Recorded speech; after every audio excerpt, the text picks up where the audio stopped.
सावधान। नमो अरिहंताणं नमो सिद्धाणं नमो आयरियाणं नमो उवच्छायाणं नमो लोए सव्यसाहुणम् मंगलम भगवान वीरो मंगलम गौतमो गणी मंगलम कुंद कुंदार्यो जैन धर्मोस्तु मंगलम सर्व मंगल मांगल्यम सर्व कल्याण कारकम प्रधानम सर्व धर्माणां जैनम जयतु शासनम जैनम जयतु शासनम मंगलमय मंगल करन वीतराग विज्ञान नमो ताहि जाते भये अरिहंतादि महान करि मंगल करियो महा ग्रंथ करण को काज जाते मिले समाज सब पावे निज पद राज सो निज भाव सदा सुखद अपनो करो प्रकाश जो बहु विधि भवे दुख निको करियह सत्यानाश करियह सत्यानाश। आचार्य कल्प पंडित श्री टोडामल जी, उनके द्वारा रचित यह अनुपम कृति मोक्षमार्ग प्रकाशक जी, जो कि 9 अधिकारों में निबद्ध है, उसके तीसरे अधिकार पर हमारी चर्चा चल रही है।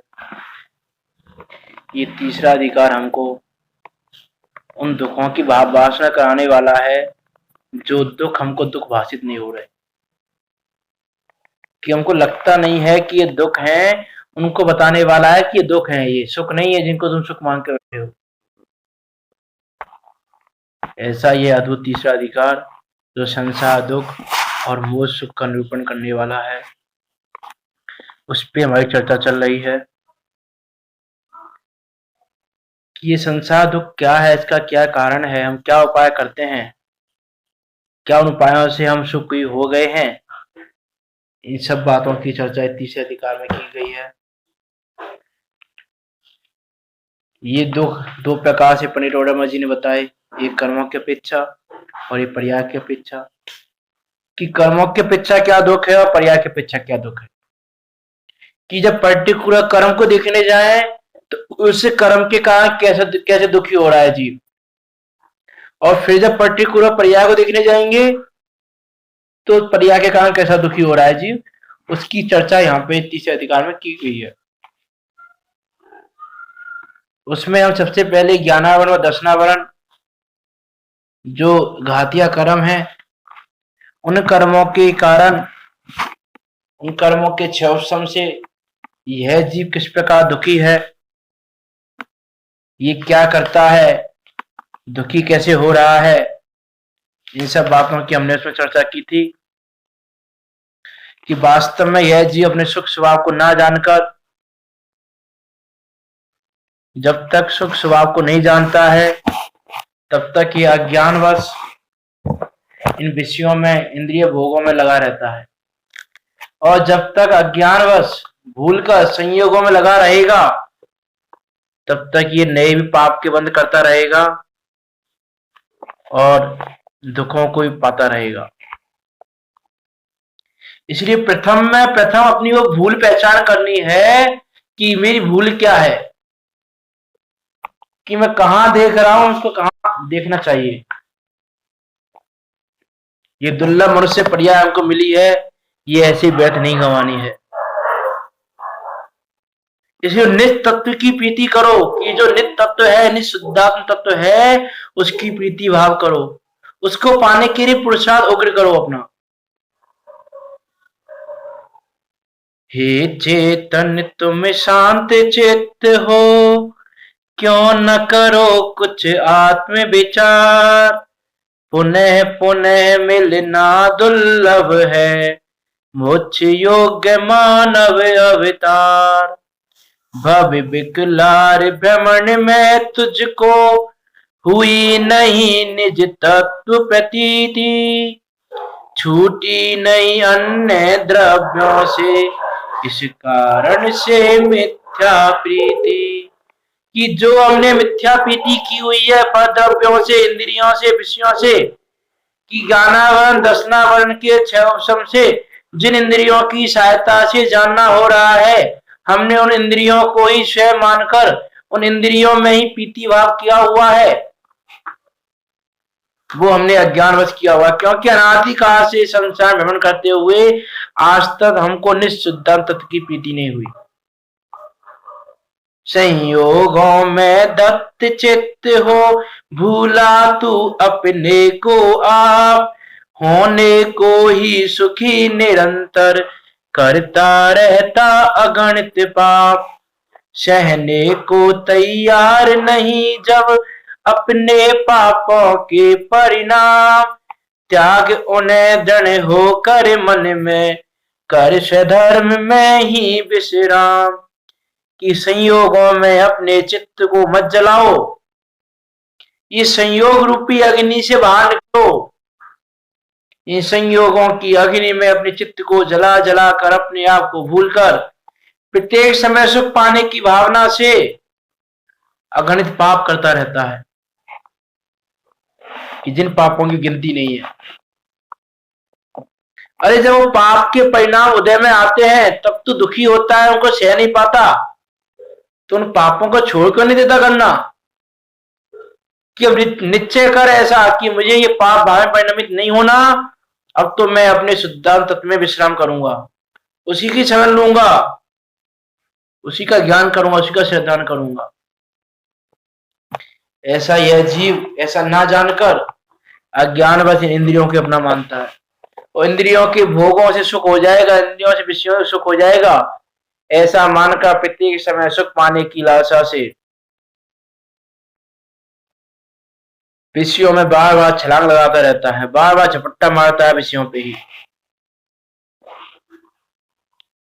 अरे जो बलवान जीव हैं, जब उनके भी विषय पूरी नहीं हो पाए तो तुम्हारे कहां से हो जाएंगे?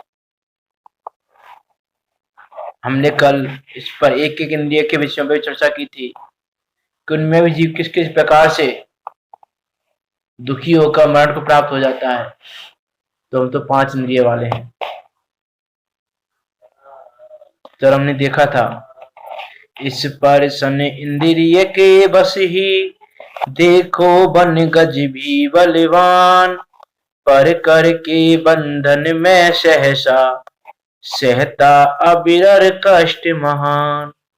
मरती स्वयं पास में फंस कर, रसना शक्ति चपल जल मीन, शुद्ध बुद्ध खो देता है अपनी, भ्रमर कमल में होकर लीन। दीपक पर कर पतंग भी, देता तच्छु बेबस निज प्राण, सुनकर हिंसक शब्द मनोहर, रहता नहीं हिरण को ध्यान। एक विषय में लीन जीव जब, पाता इतने कष्ट अपार, 5 इंद्रियों के विषयों में, लीन सहेगा कितनी मार। कि एक विषय में लीन जीव जब ऐसे अपार कष्टों को पाता है, तो हम तो 5 इंद्रिय के विषयों में लीन हो रहे हैं, हमें कितना कष्ट मिलने वाला है। इसलिए विचार करना, ये पंचेंद्रिय के विषय भोगने योग्य नहीं है, ये पंचेंद्रिय के विषयों में रमना योग्य नहीं है, ये पंचेंद्रिय के विषयों में लीन होना योग्य नहीं है। ये जो सिर्फ ज्ञान के विषय हैं, बन रहे हैं, इनमें लीन नहीं रहो। ये लीन होने जैसे नहीं है, रमने जैसी नहीं है। अरे जिसकी संसार शरीर भोगों से विरक्ति भाव जिसको नहीं है, उसको वास्तव में न समता भाव है, न उसने स्वाध्याय किया है। अरे चरित्र की कमजोरी से व्रत आदि ग्रहण नहीं कर पा रहा है, श्रावक वाले व्रत ग्रहण नहीं कर पा रहा है, लेकिन मन में निंदा गहरा तो हो चीज की कि अरे अरे इन विषयों में रम के अनादिकाल कमा दिया हमने, अनादिकाल से विषयों में रमते आ रहे हैं, रमते आ रहे हैं।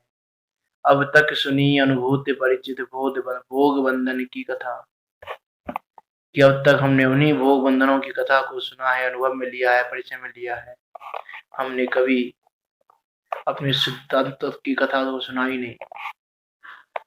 पर से पृथक एकत्व की उपलब्धि केवल सुलभ ना। अब तो हमको बहुत सुलभता प्राप्त करनी है जो हमको आज तक सुलभ नहीं हुआ। इस दुर्लभ मनुष्य पर्याय को पाकर हमें वो कार्य करना है जो हमने आज तक नहीं किया। कि जो कार्य अनादि से करते आ रहे हैं, यदि उसी कार्य को हमने अभी भी किया तो उन्हें फिर अलग क्या किया। इस प्रकार इंद्रिय के विषय में रमना योग्य नहीं है। इस प्रकार ज्ञानावरण दर्शनावरण के क्षय से हुआ इंद्रिय जनित ज्ञान है, वह मिथ्या दर्शन आदि के निमित्त से इच्छा सहित होकर दुख का कारण हुआ है। अब यह जीव उपाय क्या करता है वो बता रहे हैं। अब तक तो क्या बताया, यह जीव दुखी कैसे हो रहा है।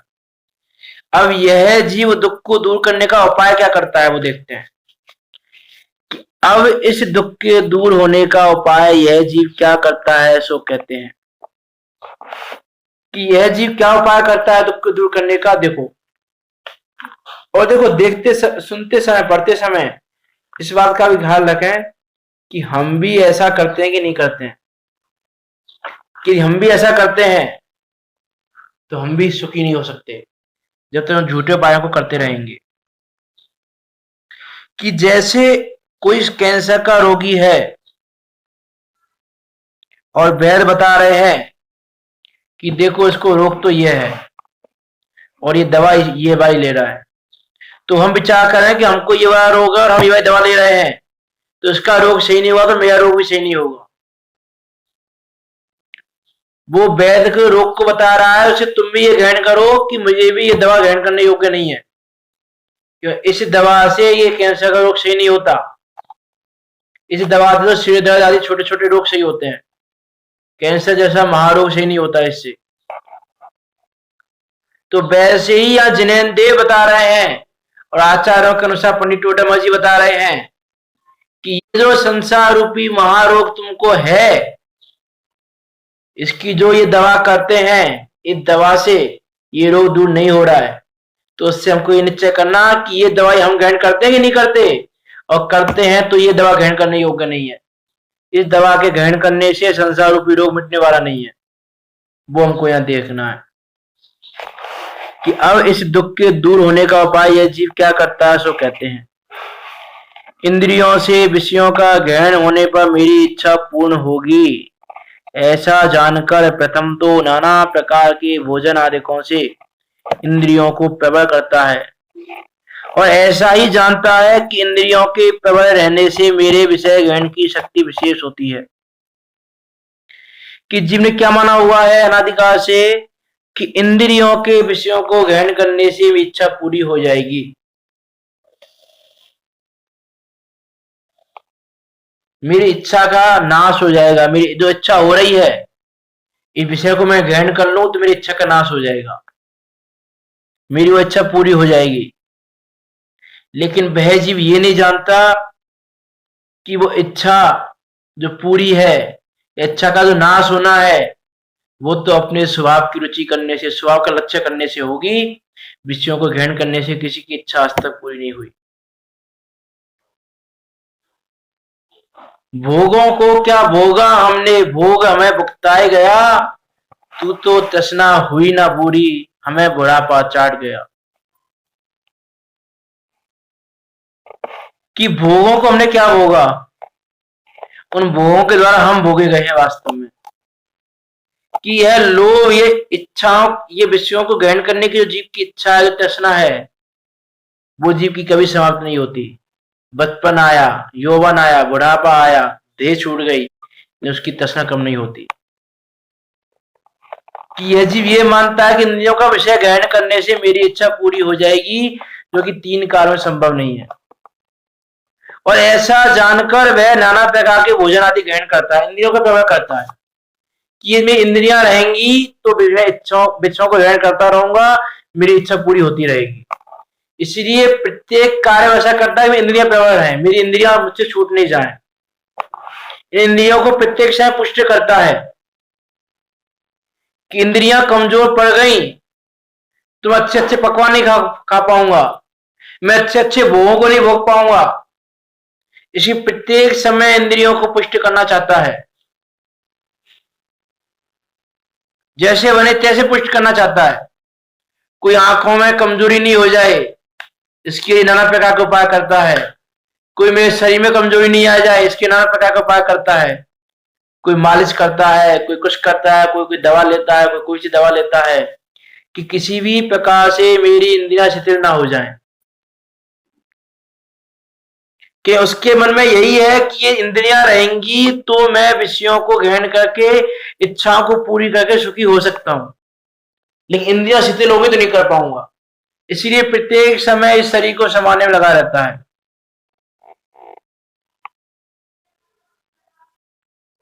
और ये शरीर अशुचि में है, उसको शुचि करता रहता है, अशुचि में हो जाए, पवित्र हो जाए, ये इंद्रियां मेरी प्रबल हो जाएं।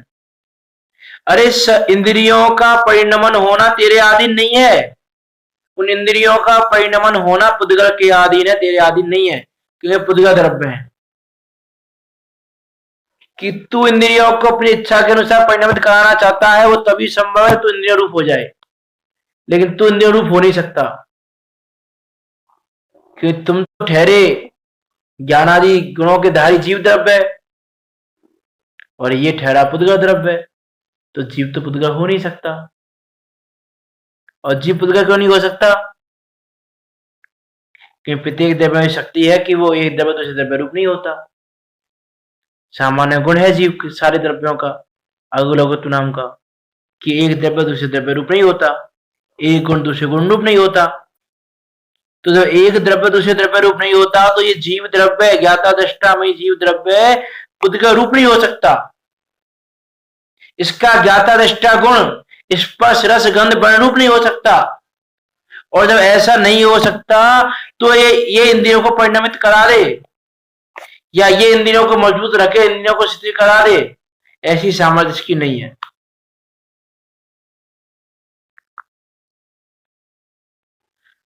अरे इंद्रियों के प्रबल रहने से विषय जानने में नहीं आते। यदि तुमको विषयों को जानने की इच्छा है तो राग भाव को घटाकर अपने ज्ञान को बढ़ाओ। कि सिद्ध परमेष्टि शरीर से रहित होते हुए भी सारे विषयों को जानते हैं, तीन लोग के सारे विषयों को। यदि तुमको सारे विषयों को ग्रहण करने की इच्छा, जानने की इच्छा है कि मैं सारे विषयों को जानूं, तो उसके लिए तुमको केवल ज्ञान लेना पड़ेगा, और किसी तरह संभव नहीं है।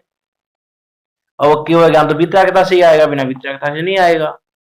इसलिए राग भाव को घटाने का पुरुषार्थ करो, अपने शुद्धात्मा में लीन होने का पुरुषार्थ करो, अपनी शुद्ध आत्मा को पुष्ट करो कि जो कमजोर हो रही है। जिधर तुम ध्यान नहीं दे रहे हो, तुम शरीर पे ध्यान दे रहे हो, तुम शुद्ध आत्मा पर ध्यान दो। शरीर को पुष्ट करने की बजाय उस शुद्ध आत्मा की भावना को पुष्ट करो, उसको पुष्ट करने से तुम सुखी हो सकते हो। तो ये जीव करता क्या है? इंद्रियों को प्रबल करता है। इंद्रियां मेरी मौजूद रहनी चाहिए। प्रत्येक समय इसी में लगा रहता है। डॉक्टर के पास भी जाता है तो डॉक्टर से भी यही पूछता है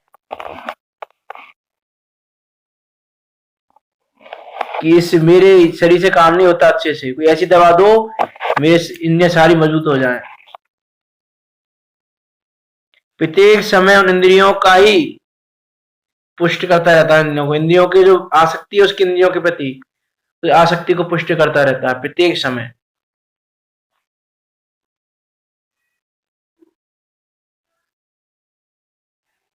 जो निमित्त हैं उनको उनकी तरफ देख रहा है कार्य होने के लिए। कहा था ना कि ज्ञानावरण दर्शनावरण के क्षयोपम के समय ये इंद्रियां तो जानने में निमित्त मात्र हैं और ये निमित्तों से कार्य करवाना चाह रहा है। जैसे कल कहा था ना कि कुम्हार को अपने घर पे लाके आप घड़ा बना, घड़ा बना, घड़ा बना, तो घड़ा कहां से बनाएगा वो?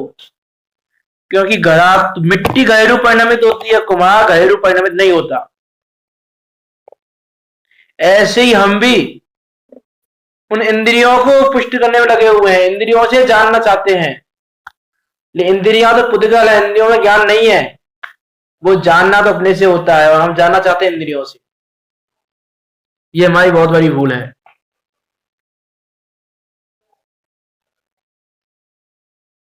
कि चाहे हमारी अवस्था अभी कम ज्ञान वाली है, लेकिन कम ज्ञान वाली अवस्था होने पर भी जानना तो हमारे ज्ञान से ही हो रहा है, इन इंद्रियों से नहीं हो रहा है। जैसे दूसरे अधिकार में पंडित टोडरमल जी ने उदाहरण दिया था कि आंखें कमजोर हैं तो चश्मा चढ़ा लिया आंखों पे, लेकिन देखना तो आंखों से ही हो रहा है, चश्मे से नहीं हो रहा है। वो तो निमित्त मात्र है बस, चश्मा देखने वाला नहीं है, देखने वाली तो आंखें हैं। वैसे यहां जानने वाला तो ज्ञान है, इंद्रियां जानने वाली नहीं है। और हम इंद्रियों से ज्ञान होता है ऐसी मान्यता करके उन इंद्रियों को ही पुष्ट करने में लगे हुए हैं, आसक्ति को बढ़ाने में लगे हुए हैं, बाह्य विषयों को मिलाने में लगे हुए हैं।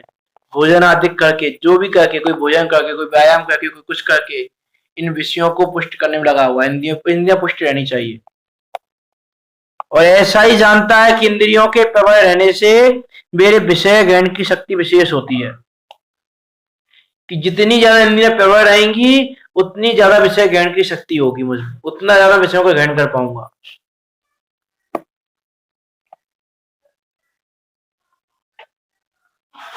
प्रत्येक समय इंद्रियों का विषयों का संयोग मिलाता रहता है कि या तो ये विषय मेरे पास आ जाए या फिर अपने इंद्रियों के पास लेकर चला जाऊं। कि जो चीज यहाँ आने योग्य है उनकी भावना आता है यहाँ आ जाए, मैं इसको देखूं, मैं इसको देखूं, मैं इसको देखूं, मैं इसको देखूं। और जो चीज ऐसी है जो यहाँ नहीं आ सकती, मैं विदेश चला जाऊं, विदेश में ये देख के आऊंगा, विदेश का नेचर कैसा है, इन्वायरमेंट कैसा है वहां का, देखो वहां के बंगले कैसे हैं, वहां की बिल्डिंग कैसी हैं, इनको देखने चलते हैं। भारत में चलो ताजमहल देखने चलते हैं, चलो ये देखने चलते हैं, चलो नेचर की ब्यूटी देखने चलते हैं।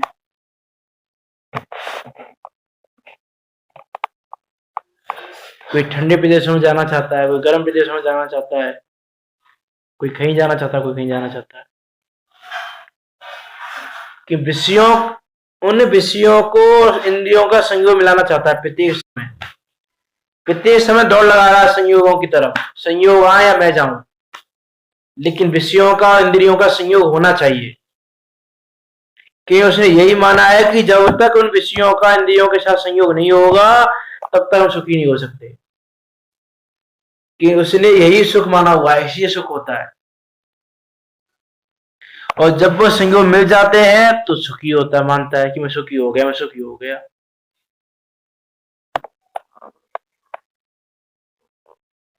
कोई सुखी होने के अनेक प्रकार के वस्त्रों को, कोई अनेक प्रकार के भोजनों को, ये वाला वस्त्र आए तो मैं सुखी हो जाऊंगा, ये वाला वस्त्र मिलना चाहिए मुझे, चलो मार्केट चलते हैं। किसी मैंने कोई वस्त्र देखा अच्छा लगा, चलो आज मार्केट चलते हैं, वस्त्र लेके आते हैं, ये वाले कपड़े पहनने मुझे। तो ये वाले कपड़े जब तक नहीं पहनूंगा तब तक सुखी नहीं हो सकता, मैं इन कपड़ों को पहनने से सुखी होऊंगा। अरे यदि तेरी ऐसी मान्यता है कि इन कपड़ों को पहनने से सुखी होंगे, तो निर्गंध मुनिराजों को देखो जो वस्त्र रहित होने पर भी सुखी हैं, और हम वस्त्र सुख मानने में लगे हुए हैं। उसको खबर ही नहीं है वास्तव में कि सुख है क्या चीज, वो सुख ही नहीं जानता है। कि जो कपड़ों से, विषयों से, संयोगों से सुखी होना मानता है, उसने वास्तव में जाना ही नहीं कि सुखी क्या है। हम विचार करके देखें कि 24 आवर्स में से कितने घंटे हम इंद्रियों के विषयों को मिलाने के लिए देते हैं, उसकी पूर्ति के लिए देते हैं। एक इच्छा पूरी हो गई, दूसरी इच्छा आ गई, दूसरी पूरी हो गई, तीसरी इच्छा आ गई। और एक समय पर ही कोई इच्छा, हम कोई चीज भोग रहे हैं, उसी समय दूसरी इच्छा है, और खेद खिन्न होता रहता है पूरे समय।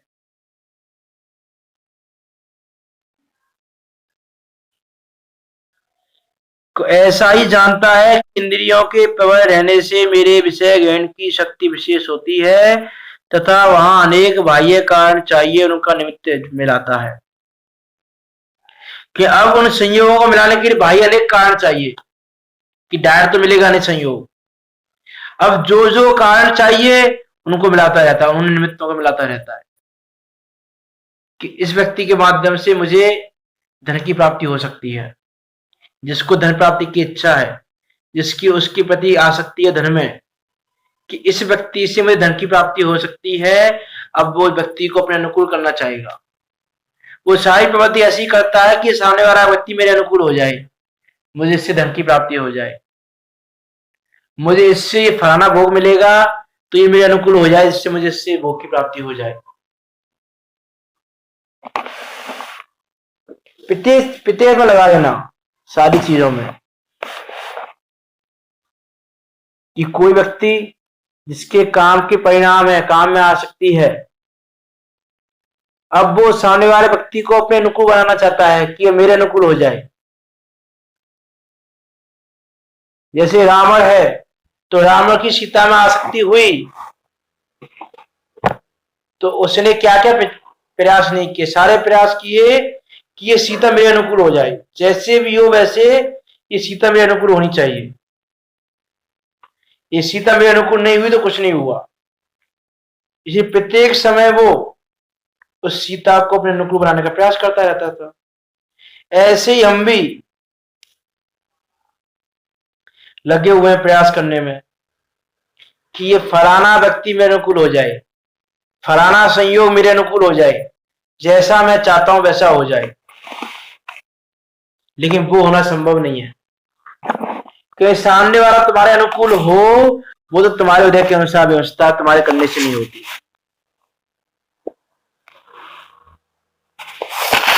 जय पंडित जी की रचना में आता है, सीता अनुकूल बनाने में रावण ने क्या क्या नहीं किया, पर सीता नहीं अनुकूल हुई, अपयश से मर कर नरक गया, मिल गया धूल में सब वैभव, अभिमान किसी का नहीं चले, जग का परिणमन स्वतंत्र अरे, तेरा विकल्पता नहीं चले, पर लक्ष्य तजो निज तत्व भजो, आत्मन निज में ही शांति मिले, जग का परिणमन स्वतंत्र अरे, तेरा विकल्पता नहीं चले।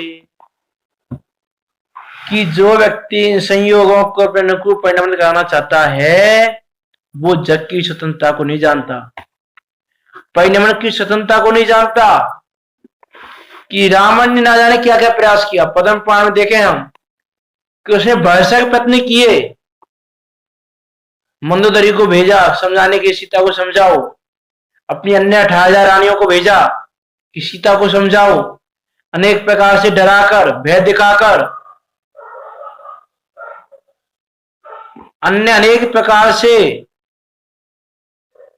पद्म पुराण बहुत सारा वर्णन मिलता है उन्होंने क्या क्या प्रयास किया कि सीता अनुकूल हो जाए किसी भी तरह से। लेकिन सीता का तुम्हारे अनुसार तुम्हारे अनुकूल परिणमित होना वो सीता के अधीन है, तुम्हारे अधीन नहीं है। तुम अपने अनुसार किसी द्रव्य को परिणमित नहीं करा सकते। ऐसे ही तुम्हारी जो ये बुद्धि लगी हुई है कि ये संयोग मिल जाए तो इसमें सुख हो जाए, इस संयोग की प्राप्ति हो जाए, ये विषय मिल जाए तो मेरे सुख हो जाए, लेकिन उनका संयोगों का तुम्हारे अनुकूल परिणमन होना, तुम्हारे साथ संयोग होना, ये सब कुछ तो कर्मोदय अनुसार व्यवस्था है और अपने अपना स्वतंत्र परिणमन है सबका। उन संयोगों का अपना परिणमन है, तुम्हारा अपना परिणमन है। कि तुम किसी से धन की प्राप्ति करना चाहते हो और इसके लिए तुम उस सामने वाले व्यक्ति को अपने अनुकूल परिणमित कराना चाहते हो, वो व्यक्ति तुम्हारे अनुकूल परिणमित हो या ना हो उसमें तुम्हारा बस नहीं चलता।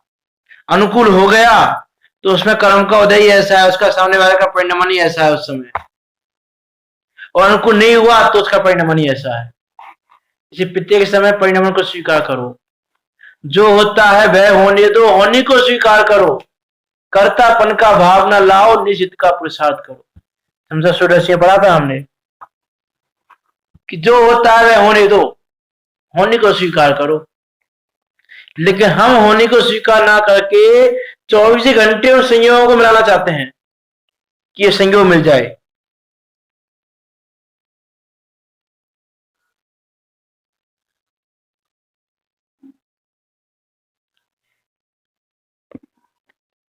तथा इंद्रियां हैं वे विषय सन्मुख होने पर उनको ग्रहण करती हैं। इसलिए अनेक बाह्य उपायों द्वारा विषयों का तथा इंद्रियों का संयोग मिलाता है। किसकी इच्छा तो कैसी है कि सारे संयोग मिल जाएं, सारे संयोग प्राप्त हो जाएं, सारे इंद्रियों के जितने विषय सब मुझे मिल जाएं।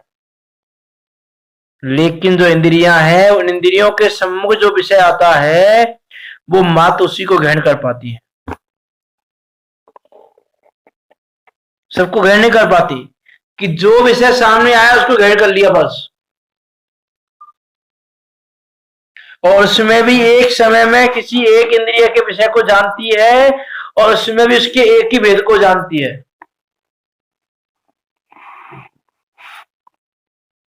इंद्रियां हैं वे विषय सम्मुख होने पर उनको ग्रहण करती हैं। इसलिए अनेक बाह्य उपायों द्वारा विषयों का तथा इंद्रियों का संयोग मिलाता है।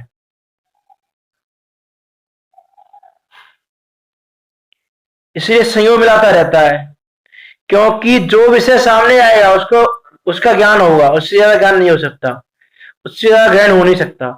इसलिए प्रत्येक विषय को ये इंद्रियों के सन्मुख लाना चाहता है कि सारे विषय इंद्रियों के सन्मुख आ जाएं। अनेक बाह्य उपाय करता रहता है। ऐसा कर दूं तो ऐसा हो जाएगा, ऐसा करूंगा तो ये संयोग मिल जाएगा, ऐसा करूंगा तो ये संयोग मिल जाएगा, ऐसा करूंगा तो ये संयोग मिल जाएगा, इत्यादि अनेक उपायों के द्वारा उन विषयों का तथा इंद्रियों का संयोग मिलाता है।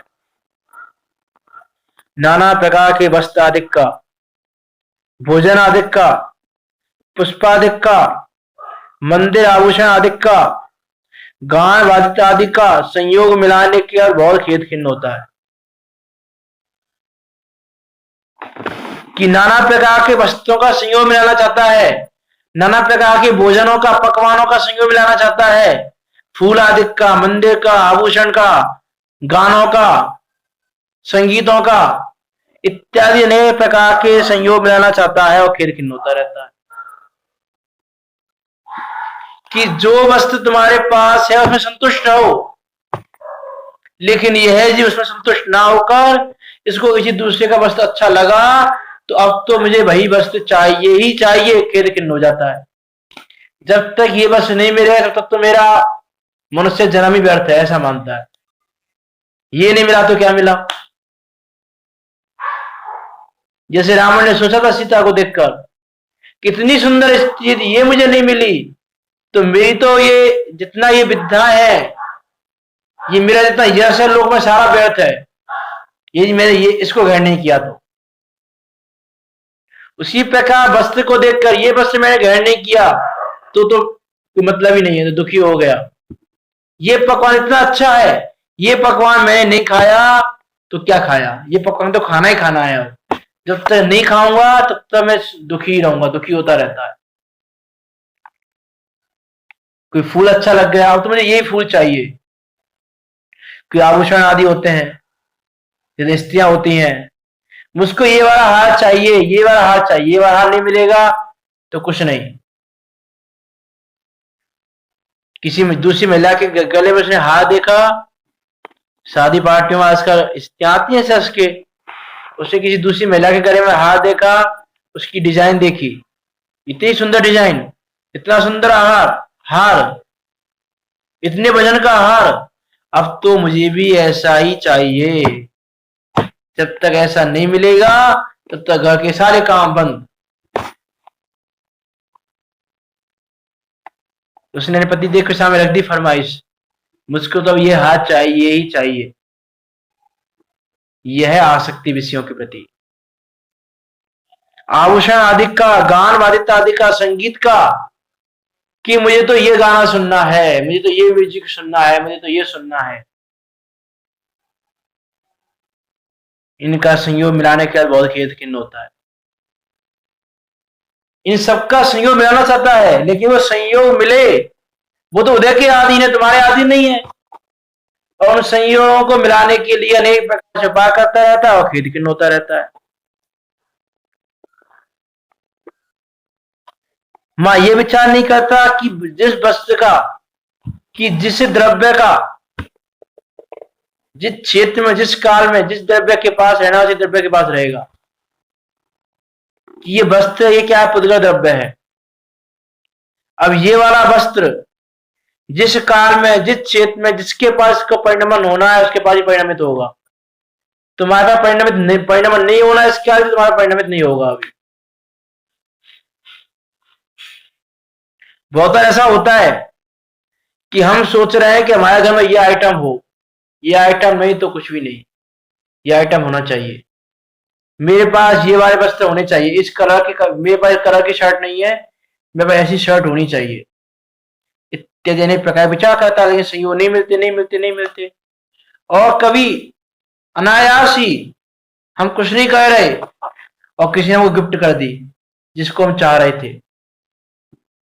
ऐसा हो जाता है बहुत बार कि जिस जिस कलर की शर्ट को हम पहनना चाह रहे थे लेकिन खरीद नहीं पा रहे थे, और किसी ने हमको, हम पिछले 10 दिनों से, मान लो पिछले 10 दिनों से दुखी हो रहे हैं, हमको ये शर्ट मिल जाए, ये शर्ट खरीदना है, ये शर्ट खरीदना है, ये शर्ट खरीदना है, लेकिन नहीं खरीद पा रहे।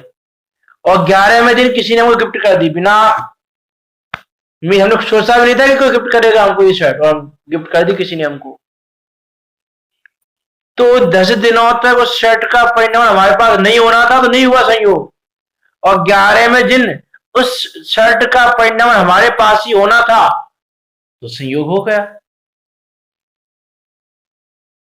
तो वस्त्र आदि का, भोजन आदि का, आभूषणों का, संगीत का, इन सब का संयोग होना वो तुम्हारे आधीन नहीं है। जग का परिणाम स्वतंत्र अरे, तेरा विकल्प ता नहीं चले। कि तेरा विकल्प नहीं चलता, तेरे विकल्प से कार्य नहीं होता।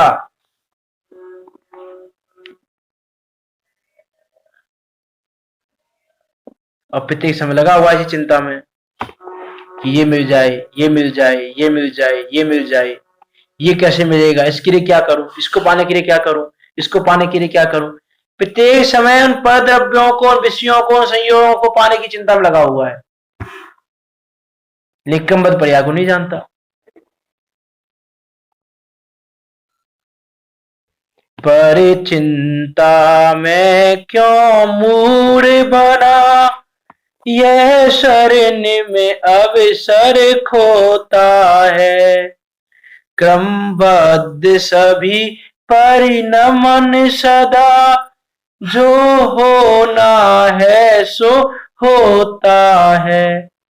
स्वयमेव पंच संवाय मिले, होनी टाले से नहीं टले।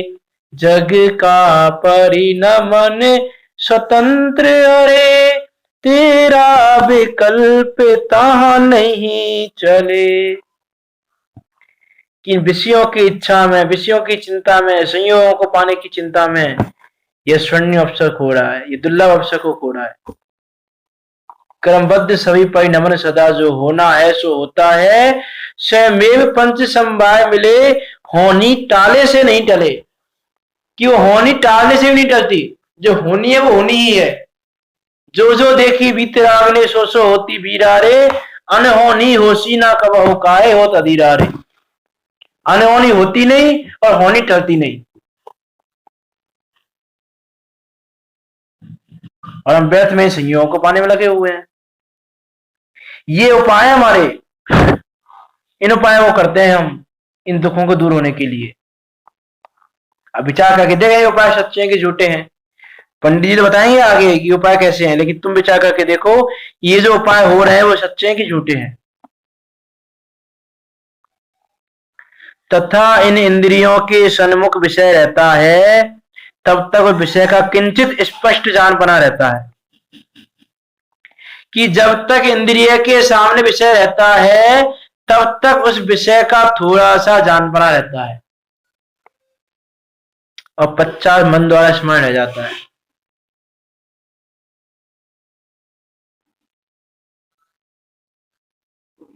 कि जब तक इंद्रियों के सन्मुख विषय रह रहा है तब तक तो उसका जानना हो रहा है, लेकिन जैसे ही वो विषय इंद्रिय के सामने से हटा, वैसे उसका थोड़ा सा जाना रह जाता है, मन के द्वारा स्मरण रह जाता है, बस थोड़ी देर स्मरण रहता है, और काल व्यतीत होने पर स्मरण भी बंद हो जाता है। तो देखो कितने, जिस चीज से सुख पाना चाह रहे हैं वो चीज कैसी है, वो व्यवस्था कैसी है, कि जब तक वो विषय इंद्रियों के सन्मुख है तब तक तो विषय को जानना चाहता है, वो विषय का स्पष्ट जानपना रहता है थोड़ा सा, और जैसे विषय गया तो मन में थोड़ा सा स्मरण रह जाता है उसका, और थोड़ा सा समय और बीता तो स्मरण भी गया, अब फिर भोगने की इच्छा। इसीलिए उन विषयों को अपने अधीन रखने का उपाय करता है कि जैसे बने तैसे विषय मेरे पास रहें, इन विषयों का मुझसे वियोग ना हो जाए। इसीलिए सारे संयोगों को अपने पास रखना चाहता है, उन संयोगों का वियोग नहीं चाहता, और जब उन संयोगों का वियोग होता है तो दुखी होता है। तो दुखी किस लिए हो रहा है, क्योंकि इसने उससे सुख माना और अब इसको ऐसा लगता है कि ये संयोग का वियोग हो गया और मैं दुखी हो गया, अब मैं कैसे रहूंगा, मैं कैसे जीऊंगा, ये संयोग चला गया। तो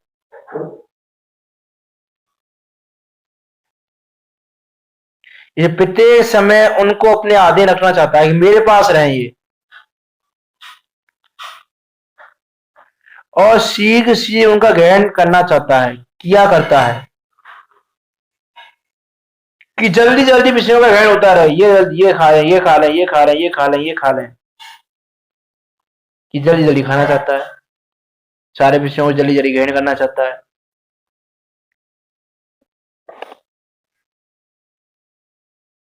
ये विषय छोड़ाने उससे पहले दूसरा विषय ग्रहण कर लो, ये छोड़ा उससे पहले तीसरा विषय ग्रहण कर लो, प्रत्येक समय उसमें लगा हुआ है, विषयों में झपट्टे मारने में लगा हुआ है। जैसे झपट्टा मारता ना कोई, ये लिया, ये लिया, ये लिया, वह झपट्टे मारने में लगा हुआ है विषयों में। कि इंद्रियों के सम्मुख विषय रहता है तब तक तो विषय का किंचित स्पष्ट जानपना रहता है, पश्चात मन के द्वारा स्मरण मात्र रह जाता है, काल व्यतीत होने पर स्मरण ही बंद होता जाता है। इसीलिए उन विषयों को अपने अधीन रखने का उपाय करता है कि जैसे भी बने तैसे ये मेरे अधीन रहने चाहिए, और शीघ्र शीघ्र उनका ग्रहण किया करता है।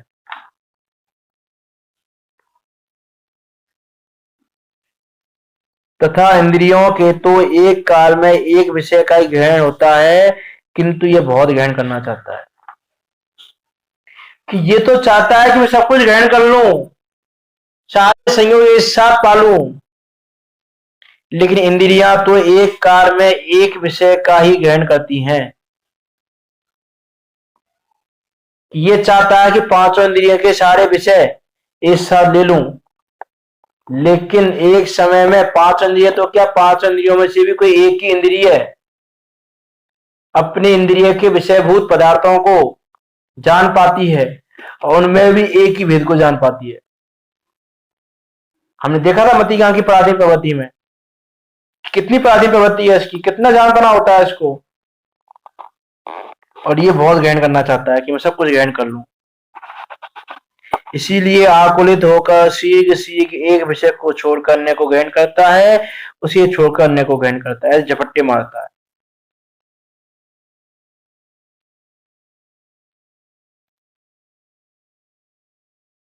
एक विषय को छोड़ा दूसरे विषय को ग्रहण करूं, दूसरे को छोड़ा तीसरे को ग्रहण करूं, प्रत्येक समय झपट्टे मारता रहता हूं विषयों को ग्रहण करने के लिए। ये उपाय करता है, उपाय बताए जा रहे हैं पंडित टोले जी, उपाय बता रहे हैं कि जो उपाय जीव करता है, जीव क्या उपाय करता है, इन उपायों से दूर होगा कि नहीं होगा वो तो बताएंगे भी आगे, कि जो ये उपाय करता है जीव, इन उपायों से दूर होता कि नहीं होता है रोग हमारा। लेकिन उपाय क्या करता है वो देखो अभी तो, ये उपाय करता है, ये दवा लेता है जीव। वो दवा बताई जा रही है रोग को, कैंसर है इसको तो ये वाली दवा ले रहा है। अभी दवा से रोग सही होगा कि नहीं होगा, नहीं होगा तो क्यों नहीं होगा वो तो आगे बताएंगे। अभी तो ये बताया है यहां तक कि ये जीव करता क्या है, क्या उपाय करता है। ये लिखा ना पहली लाइन में, दुख के दूर होने का उपाय ये जीव क्या करता है, सो कहते हैं कि ये जीव क्या उपाय कर रहा है वो बताया यहाँ तो ऐसे विषयों में झपट्टे मारता रहता है, प्रत्येक समय विषयों को ग्रहण करने की इच्छा रहती है कि कैसे भी करके इन विषयों को ग्रहण कर लूं। जग का परिणाम स्वतंत्र अरे तेरा विकल्पता नहीं चले, ये उसको ख्याल में नहीं है। उसने जग की स्वतंत्र परिणाम को जाना नहीं है, वस्तु व्यवस्था को जाना नहीं है, वस्तु का स्वरूप जाना नहीं है, और उसे झपट्टे मारता है विषयों में, और झपट्टे मार अनादिकाल से दुखी हो रहा है। तो अब हम इस चीज को जानकर इस मिथ्या मान्यता को दूर करें, मिथ्या मान्यता को दूर करके दवा का ग्रहण करना बंद करें, तो हमारा रोग सही हो सकता है। कि दवा, इस दवा जो उल्टी दवा है, उल्टी दवा का ग्रहण करना बंद कर दिया तो रोग बढ़ना तो बंद हो जाएगा, और सही दवा मिल जाएगी तो रोग कम हो जाएगा। लेकिन यदि तुम उल्टी दवा को ग्रहण करते रहोगे तो रोग प्रतिशत बढ़ता ही रहेगा, बढ़ता ही रहेगा, कम नहीं होने वाला। तो पहले उल्टी दवा को लेना छोड़ो, उस उल्टी दवा का ग्रहण करना छोड़ो।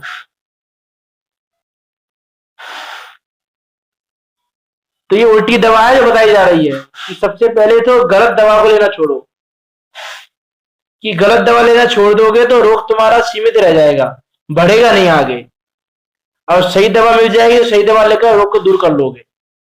वैसे ये संसार रूपी रोग है, ये मिथ्या मान्यताओं के कारण विषयों को ग्रहण करने की इच्छा रखोगे, विषयों में झपट्टे मारोगे, इस उल्टी दवा को लोगे तो संसार रूपी रोग कम होने की वजह बढ़ता रहेगा, और अनादिकाल से वही हो रहा है हमारे साथ।